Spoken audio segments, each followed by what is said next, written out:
I just got sent a song by one of the artists on my label, and even though I love the tune and signed it immediately, it has a major problem. Even though it's getting absolutely smashed into a limiter, it still sounds really quiet, thin, and weak compared to other songs in the genre that are clocking in more at like -8 to -6 LUFS.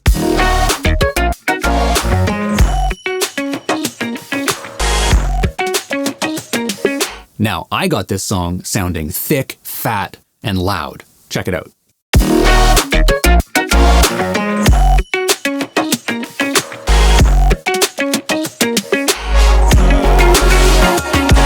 What's more, I did this all using one single plugin, a very special new plugin, and a secret mix routing technique that I learned from a Grammy Award-winning engineer who works with Skrillex and Diplo. I'm going to show you exactly how I did this, as well as give you a free mix routing template that'll allow you to do this too.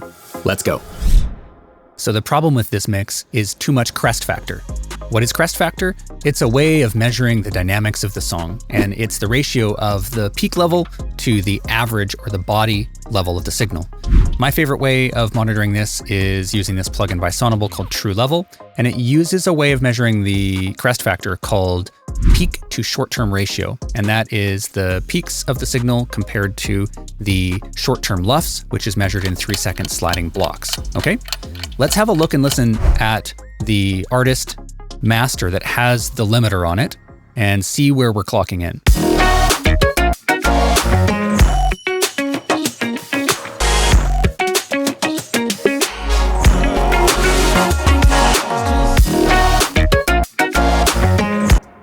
Yeah, so you can see even though the limiter is getting smashed 7 to 8 dB, we are not even hitting -10 integrated LUFS, right? And the genre is at -6 to -8. That's where it is, okay?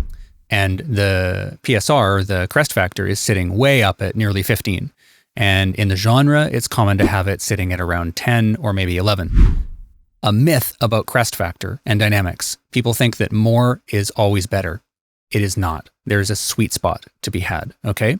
If you have too much crest factor, like in this case, the transients are going to sound punchy, yes, but they're going to sound a little pokey and small, and the whole rest of the song is going to sound thin and weak and tame in comparison to a song that has a little bit less crest factor but is done right. We're going to fix this, and I told you that I'm going to be using a special plugin and a special technique.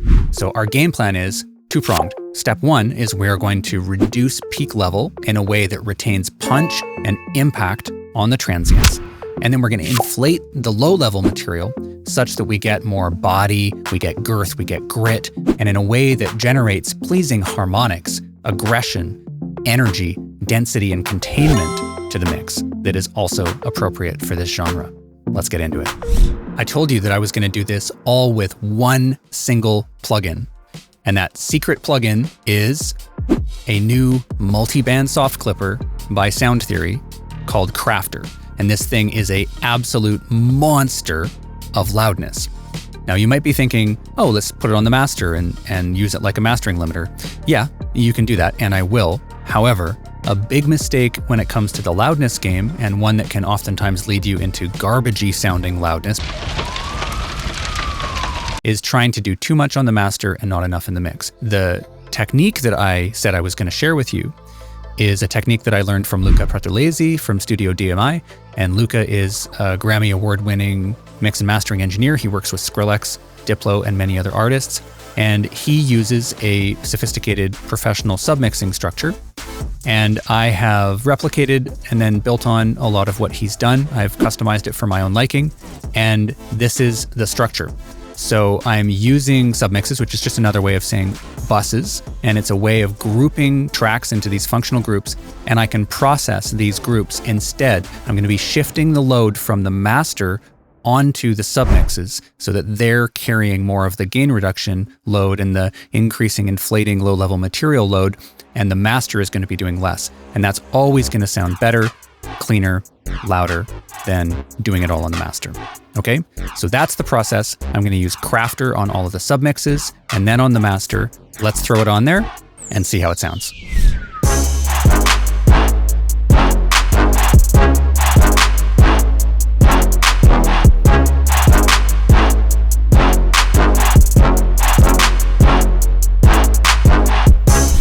So now let's do an A/B listen to the Kraftur version compared with the original artist version with the limiter.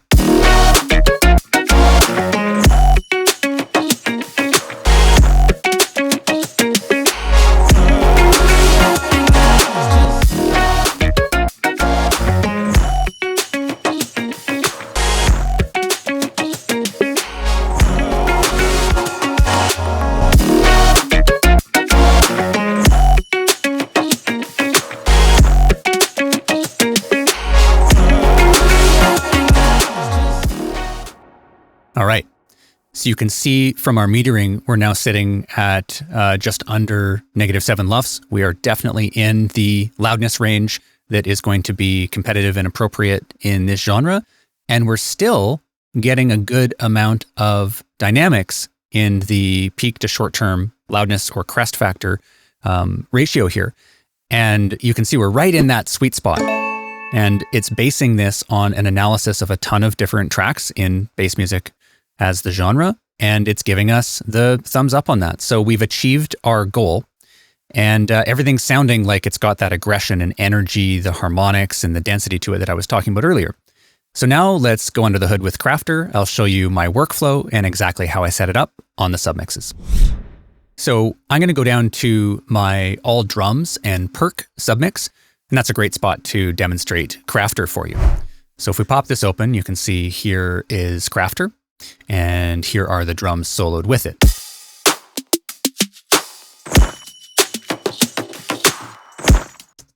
I'm going to start from a fresh instance of Kraftur. The first thing I do inside of Kraftur is I will activate the match function, which is going to loudness equalize the output with the input so that we can use the bypass button. And that's going to allow us to A/B our results without fooling our ears and our brains with an increase in loudness, because Kraftur absolutely makes everything immediately much more loud, okay? The first parameter that I will adjust is the input drive, okay? Some clippers have a ceiling that you drop down into the signal. Other clippers have a drive function where you push up into a fixed clip point, and that's how Kraftur works, okay? So I just start by driving the whole thing.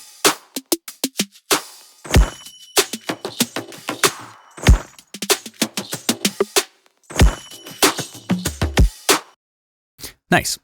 So because Kraftur is a soft clipper, you also have the control over the transfer curve that you would expect. You have a knee parameter. You can see that is adjusting the shape of the transfer curve around the clipping point or the clipping ceiling. Okay, so you can dial that into taste.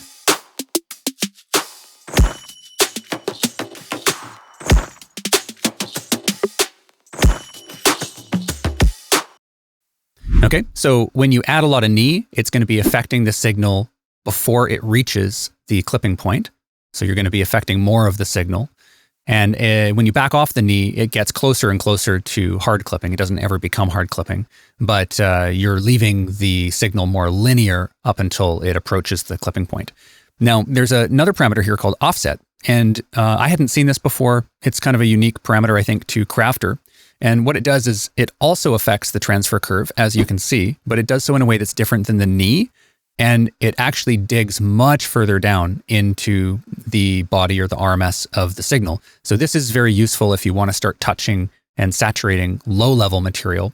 And in general, the knee and the offset are both adding a lot more color, a lot more grit, a lot more harmonics. You may or may not want that. It may or may not serve your material. But let's just have a listen with the offset.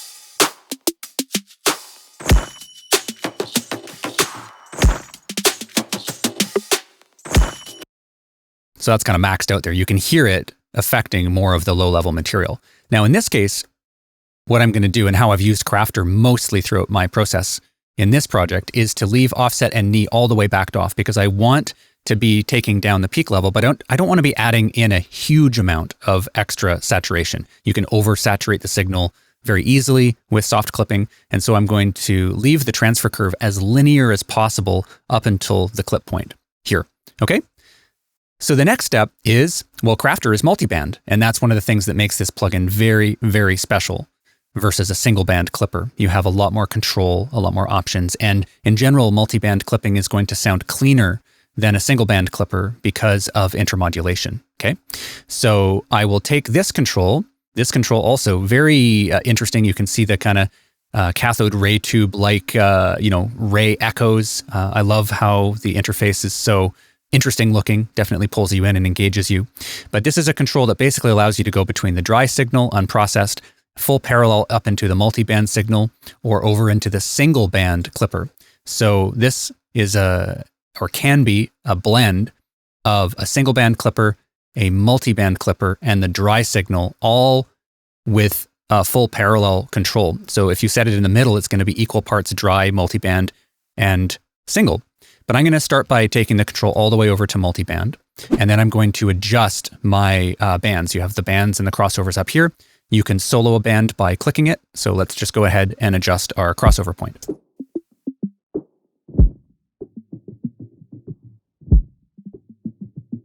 If you want to, you can double click and type in a specific amount.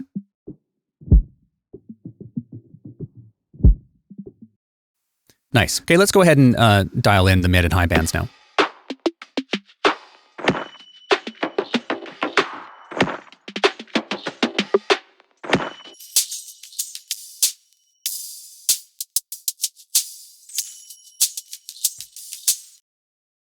Excellent. Okay, now that I've dialed in the crossovers, the next thing I'm going to use is these shifts. Now, what these shifts do is they allow you to add more or less clipping to each individual band by shifting the clipping point or the clipping ceiling, okay?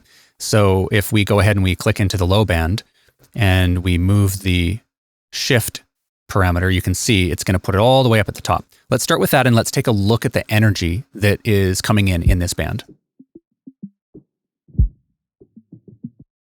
We can see it's going all the way to the top and past. There's a lot of energy in this low band. And so this parameter is useful if you want to clip a certain frequency range less, like the low end here, right? So I might shift the low end down.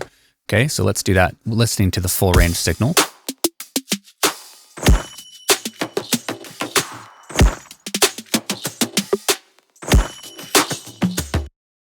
And let's say, for example, I wanted to clip the high end less. I can do that here.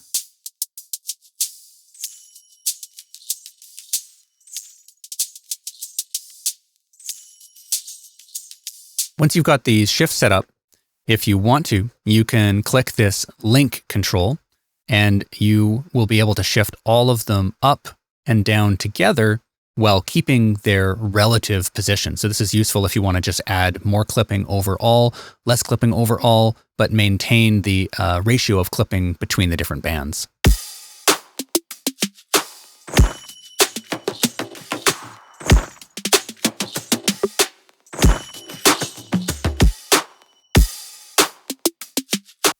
Awesome. So now that we've got the shift set up, you can begin to experiment with adding in some of the unprocessed or dry signal. Okay, so I'll drag this slider around and I'll experiment to see if multi-band sounds the best, single band, and what proportion of the dry signal I might want to bleed through.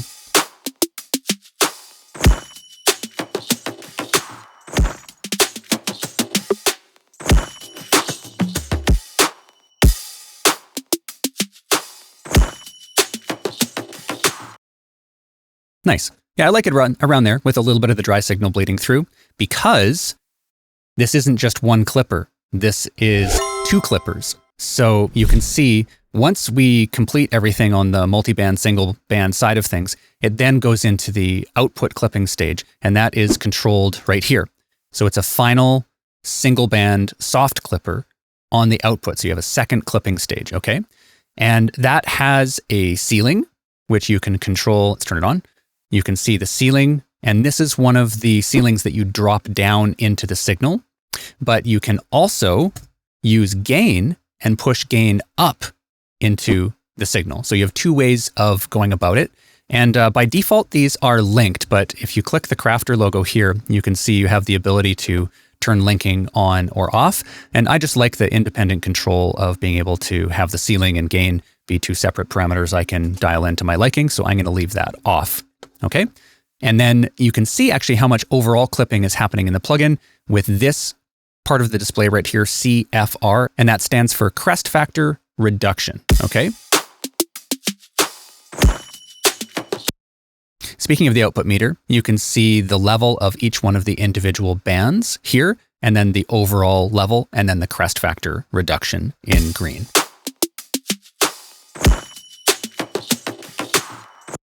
So for example, if it's clipping on the output clipper, the final clipper, a little bit too much, you can raise the ceiling, which is I think what I did in my example. So there we go.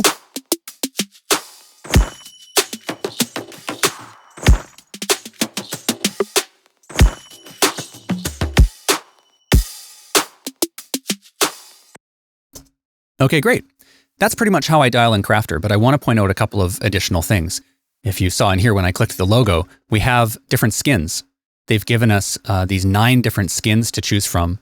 One neat thing I wanted to mention about the match function is you can see it flashing here, and it's saying the amount of negative gain that it is calculated to be able to loudness match to the output. Well, if you want to, you can just click apply, and it will program that in as a negative gain compensation on the actual output, and then match will be turned off, right? So you can just commit to it.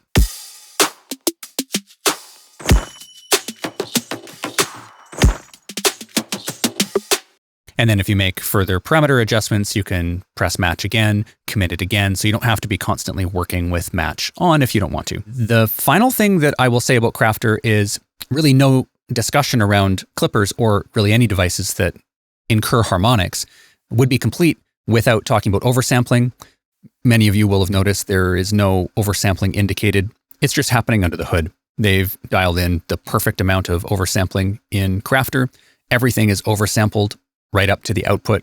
And it's all just happening under the hood. You have no need to fuss with it. You have no control over it. It's just going on. And it does a really good job of really reducing aliasing foldback and reducing that type of digital harshness that you can get when you start adding in a ton of harmonics. Now, the reason I reach for a clipper over a limiter in most cases, especially on drums, is because a clipper is always going to sound louder than a limiter. The limiter's purpose, the limiter's job, is it tries to be super smooth, and it tries to avoid generating harmonics or distortion, right? Whereas a clipper is exactly the opposite. A clipper is a color box. It's intending to create distortion. And when I'm shaving peak level off drums, if you use a limiter for that, the limiter is going to do so in a way that can make your transients feel dull and pushed back and kind of quiet because it's trying to be smooth. Whereas the clipper is wave shaping. It's so fast because it has no attack and release. It digs into the actual waveform and it removes peak level, reduces peak level, and inflates low level material in such a way that it actually retains the punch and the clarity and the impact on drums, whereas a limiter usually won't. And the reason why a clipper does that is because it's creating distortion, pleasing, nice distortion, harmonic distortion by the transients slamming into the wave shaper. And that has a compensating effect for the amount of level you're losing. So you lose level, yes, but you're getting a compensatory effect of an increase in loudness because of the addition of the harmonics, the distortion that the clipper adds. And a limiter doesn't really do that. So let's go back and forth and A/B between Kraftur and the limiter.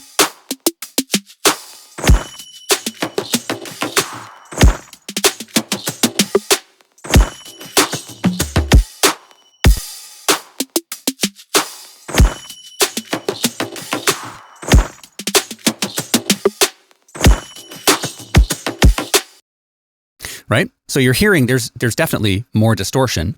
And if you don't like that, don't use the clipper on your drums or whatever element you're talking about. But in many cases, I do like that. I like the punch. I like the aggression. I like the density that adds to my signal.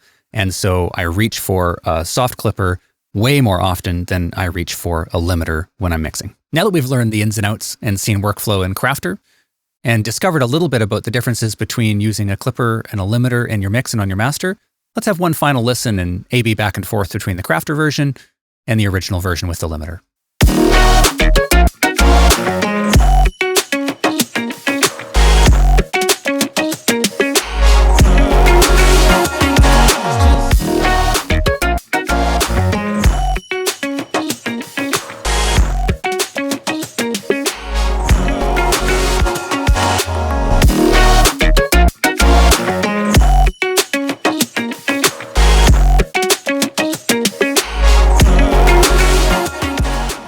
All right, what do you think of that? Pretty crazy what you can do with a single plugin when you're equipped with the right knowledge and techniques. Directly below this video, you will find a link to Sound Theory Kraftur, and I highly recommend you download the demo and try it out. Use it in your own workflow. Let me know what you think. It's an amazing plugin, definitely one I'm happy to have in my arsenal. Also below this video is a link to grab this free Lightspeed template that I've been working inside of. We have versions of it for Ableton Live, Logic Pro, FL Studio, and we're coming out with a Bitwig version soon. Totally free, grab it, download it. If you're inspired to keep learning, and I highly suggest you do, I have 2 other links below this video. One of them is a 45-minute walkthrough of this Lightspeed template so you can learn all the best practices and how it functions. The next is a 2.5-hour end-to-end mixing session of me working inside the template, showing you how I use it in a real-world mix project. Watch those, and I hope you enjoy them. If you're in a financial position to help me continue making free videos, I would love it if you use the super thanks button below this video, or there's a link to a couple of Patreon-like memberships where you can give me a little bit each month. Amazing to feel the support from the community. I really appreciate all of those people here who do support me in making videos. Definitely helps me do what I love and to share my passion. Greatly appreciated for that. As always, give the video a thumbs up if you liked it.